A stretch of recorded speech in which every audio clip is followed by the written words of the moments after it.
श्री कृष्ण कहते हैं कि माँ सबसे प्यारी और पूजनीय इंसान है।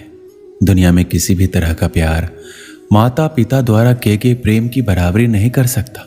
माँ अपने बच्चे की सबसे अच्छी प्रशिक्षक और मार्गदर्शिका होती है।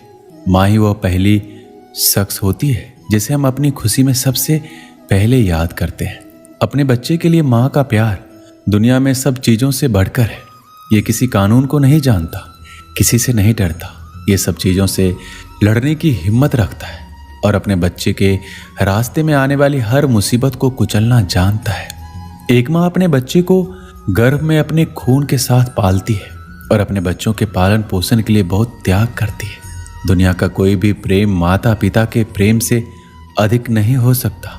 संसार के सभी महान पुरुष अपनी माँ के समर्थन और भक्ति के कारण ही उन ऊंचाइयों तक पहुंचे हैं जो हमेशा उनके लिए खड़ी रही और मुकाबले के लिए आगे बढ़ने के लिए प्रेरित करती रही। हमारे जीवन में कुछ रिश्ते थोड़ी देर के लिए बनाए जाते हैं, कुछ हमें धोखा दे जाते हैं, कुछ हमें छोड़ देते हैं जब हमें उनकी सबसे अधिक आवश्यकता होती है, और कुछ हमारा हर तरह के सुख दुख में साथ निभाते हैं। कुछ हमें छोड़ देते हैं जब हमें उनकी सबसे अधिक आवश्यकता होती है, और कुछ हमारा हर तरह के सुख दुख में साथ निभाते हैं। पर एक व्यक्ति जो किसी इंसान के बिना लालच के देखभाल, स्नेह और प्यार करती है, वो है माँ। वो हमें सिखाती है कि हमें जीवन की मुसीबतों को कैसे झेलना है, कैसे बोलना है, कैसे लिखना है, और व्यवहार संबंधी सभी सबक सिखाती है जो हमें बेहतर इंसान बनने और इस दुनिया में अपने आचरण को अच्छा रखने में मदद करता है। हर माँ को उचित सम्मान दिया जाना चाहिए और उन सभी कार्यों और त्यागों के लिए उनकी प्रशंसा की जानी चाहिए जो वो अपने बच्चों के लिए करती है। माँ अपने बच्चों के लिए सब कुछ करती है और अब इस कर्तव्य का निर्वहन करने का समय हमारा है। हमें पूरी तरह से कोशिश करनी चाहिए हम अपनी माँ के लिए अपकीर्ति का कारण ना बने और उसे दुख ना पहुंचाएं। हमें इस बात को कभी नहीं भूलना चाहिए कि हमारे जन्म के समय के बाद से ही हम हर चीज़ के लिए अपनी माँ पर निर्भर रहते थे। वहीं एक व्यक्ति है जिसने हर समय हमारा साथ दिया और पूरे दिल से हमारा पालन पोषण किया। उसका प्यार और स्नेह अतुलनीय है। हमारी माँ हमारी सुरक्षा का ढाल है जो हमें हर प्रकार के हमलों और कठिनाइयों से बचाती है। वह अपने सभी दुखों को भूलकर अपने बच्चों की ज़रूरतों को पूरा करती है। एक माँ ही होती है जो अपने बच्चे को जन्म देते समय असहनीय दर्द तक सह जाती है। इस पीड़ा को कोई भी महसूस नहीं कर सकता है, परंतु वह माँ झेल जाती है और अपने बच्चे को जन्म देती है। वो अपने प्यार के आगे अपने दर्द तक को भुला देती है। माँ केवल हमारा पालन पोषण ही नहीं करती है, बल्कि हमारे जीवन की सबसे पहली शिक्षक और सबसे अच्छी दोस्त माँ ही होती है। अगर आप किसी भी परेशानी में होते हैं तो सबसे पहले अगर आप माँ से बात करते हैं तो आपको सभी प्रकार के निवारण मिल जाते हैं। अगर हम बीमार हो जाते हैं तो सबसे ज़्यादा ध्यान हमारी माँ ही रखती है। वह पूरी रात जागकर हमारा ख्याल रखती है, हमारी चिंता करती है और यही उम्मीद करती है कि हम जल्दी से जल्दी ठीक हो जाए। वह केवल माँ ही कर सकती है। माँ के उपकार का कर्ज हम कभी भी अदा नहीं कर सकते, इसलिए हमें माँ को कभी भी दुख नहीं देना चाहिए। वह हमारे लिए ईश्वर से कम नहीं होती है। अगर आप माँ का दिल दुखाते हैं तो समझ लीजिए ईश्वर का दिल दुखा रहे हैं। आपने ये तो सुना ही होगा कि माँ ही मंदिर है, माँ ही पूजा है, माँ से बड़ी सृष्टि में कोई नहीं है। माँ शब्द एक ऐसा शब्द है जो इंसान के जन्म के बाद से नहीं, उसके जन्म से पहले से ही उससे जुड़ जाता है और उसके जीवन में हर मोड़ पर घूम के वापस आता है। जब वो किसी खुशी में हो या फिर किसी गम में हो या किसी उलझन में हो या जीवन के परम जश्न में हो, इंसान सब भूल सकता है पर अपने माँ को या माँ शब्द को नहीं भूल पाता है। जब चोट लगती है तो सबसे पहले उसको अपनी माँ की याद आती है। जो भी हो, माँ तो अपने बच्चे को अपने जिगर के टुकड़े की तरह प्यार करती है। उसके ऊपर आई किसी भी तकलीफ से वो दुखी हो जाती है, मगर अपने बेटे अपने बच्चों को भरपेट खिलाती है। खुद जमीन पर सोती है मगर बच्चे को अपने गोद में सुलाती है। एक माँ ही तो है जो सब कुछ भूलकर बस अपने बच्चों के पालन पोषण में खो जाती है। मगर वही बेटा बड़ा होकर माँ के ही प्यार को किसी और के प्यार के साथ तुलना करने लगता है।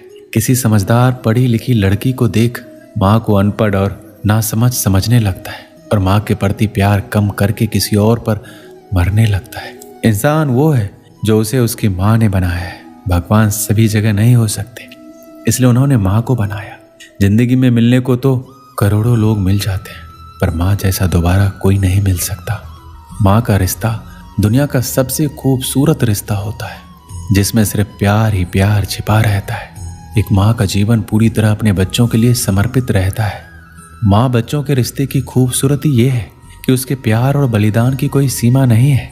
इसलिए आज मैं अपने जीवन में जो कुछ भी हूँ वो सिर्फ अपने माँ के ही बदौलत हूँ, क्योंकि मेरी सफलता तथा असफलता दोनों ही वक्त मेरे साथ थी। उनकी मेहनत, निस्वार्थ भाव, साहस तथा त्याग ने मुझे सदैव ही प्रेरित करने का कार्य किया है। उन्होंने मुझे सामाजिक व्यवहार से लेकर ईमानदारी तथा मेहनत जैसी महत्वपूर्ण शिक्षाएं दी है। उनके बिना तो मैं अपने जीवन की कल्पना भी नहीं कर सकता। यही कारण है कि मैं उन्हें अपने सबसे अच्छा शिक्षक, मित्र तथा प्रेरक मानता हूँ। ये सबको पता है कि एक स्त्री अपने जीवन में पत्नी, बेटी, बहू जैसे ना जाने कितने रिश्ते निभाती है, लेकिन इन सभी रिश्तों में से जिस रिश्ते को सबसे ज्यादा सम्मान प्राप्त है वो माँ का रिश्ता है। माँ को पृथ्वी पर ईश्वर का रूप माना गया है। इतिहास कई सारी ऐसी घटनाओं के वर्णन से भरा पड़ा है जिसमें माताओं ने अपने संतानों के लिए विभिन्न प्रकार के कष्ट सहते हुए अपना सर्वस्व न्यौछावर कर दिया। अज्ञातवास के समय यक्ष ने युधिष्ठिर से प्रश्न किया था, पृथ्वी से भारी क्या है? तो युधिष्ठिर ने तुरंत जवाब दिया, पृथ्वी से भारी माँ होती है। ये बिल्कुल सही उत्तर था। पृथ्वी तो सिर्फ दुनिया भर के भार का वहन करती है, लेकिन माँ अपने बच्चों के दुख दर्द, इच्छाओं, उनकी भूख प्यास, उनके हर कार्यकलाप को न सिर्फ वहन करती है बल्कि उसका निराकरण भी करती है। भगवान श्री कृष्ण कहते हैं, जिस तरह माता संतानों को प्रेम देती है, उनका हित करना चाहती है, उस तरह कोई और नहीं करता। माँ ममता मयी है, जीवन दायिनी है, वह विशाल हृदय और परोपकारी है। एक व्यक्ति जो कि अपने जीवन में काफी सफल हो चुका था और एक दिन अपनी माँ के पास गया और बोला, माँ, आज जो कुछ भी मेरे पास है, मैं जिस सफलता के बुलंदियों को पा चुका हूँ, वो सब आपके प्यार और ममता की ही देन है। इसलिए माँ, मैं चाहता हूँ अब आपने जो प्यार दिया है, मैं उसका ऋण चुकता करना चाहता हूँ। ये सुनकर माँ आश्चर्यचकित हो गई और बोली, नहीं बेटा, मुझे अपनी ममता और प्यार के बदले कुछ भी नहीं चाहिए। ये तो मेरा फर्ज था जो कि मैंने अपने संतान के लिए किया। लेकिन वह व्यक्ति बार बार जिद करने लगा, नहीं माँ, मैं अपने प्यार और ममता के बदले कुछ देना चाहता हूँ। माँ, आप मांगो तो सही। वो बार बार जिद करने के बाद बोली, ठीक है, क्या तुम मेरे साथ जैसे बचपन में सोते थे वैसे सोच सकते हो क्या? ये बात सुनकर वह व्यक्ति बोला, बस इतनी सी बात है, जरूर मैं अपनी माँ के पास आज रात सोऊंगा।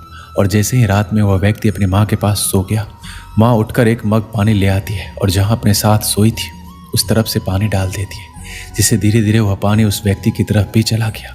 और फिर नमी से वह व्यक्ति परेशानी महसूस करने लगा और दूसरी तरफ खिसक गया, तो माँ ने और पानी डाल दिया, जिससे उधर भी नमी महसूस हुआ। तुरंत उठ गया और अपनी माँ के हाथ में मग देखकर गुस्से से बोला, आप ये क्या कर रही हो माँ? मुझे सोने क्यों नहीं देती हो? आप मुझे गीले बिस्तर पर भला कैसे सुला सकते हो?